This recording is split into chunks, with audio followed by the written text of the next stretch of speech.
Hello mga mare, ito na lang ang latest, marites, charot. At ito naman yung araw ng aming pag-uwi, kaya ayan, sinasabi nga naman ng aking biyanan na kunin ko na lang yan kasi hindi nga naman nila ginagamit. Kunin ko nga daw yung isang laman ng timba, kaya kunin ko na nga lang daw lahat.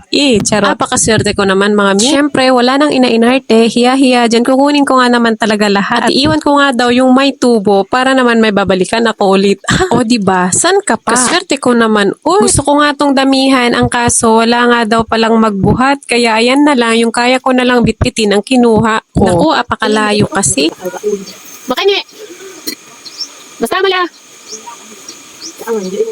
Na. Umali ang rod. Ayan, kukunin na sana ng mother-in-law ko para dadagdagan niya yung aking kinuha. Ang kaso, ang sabi naman tong asawa ko, kung bitbitin ko ba daw lahat ang kukunin ko, wala nga daw magbitbit. O diba ang kulit ko? Thanks so much, mother. At eto na nga, sisimulan namin yung aming pag-e-exercise, paakyat ulit ng bundok. Andun pa kasi dun sa may tuktok yung highway nila. At syempre, as usual, dito na naman ako sa hulihan kasi nga, diba, kukuha tayo ng senaryo na magandang view. Ganun talaga, nagsasarili naman talaga tayo.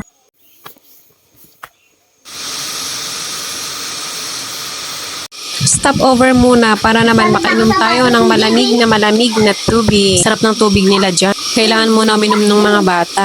Kasi nga 'di ba maraming step na naman ang dadaanan nila. Ganda talaga ang tubig dyan. Dahil natural na malamig. Gusto ko nga naman talagang magbaon. Wala na nga talagang magbuhat. Sabi, stop over muna bago sasabak na naman sa step na madaming madabi hanggang dun sa taas. O 'di ba ang hirap naman maging content creator sa pag-voice over pa nga lang. Nakahirap ba? Pero syempre bawal sumuko. Sa pag-affiliate, hindi ko talaga to susukuan. Kailangan lang talaga more patience and more na matututunan talaga. Sa dami nga naman ng step na dinaanan namin, nandito na kami sa dulo na. At ayan, nakarating na kami. At thank you so much guys!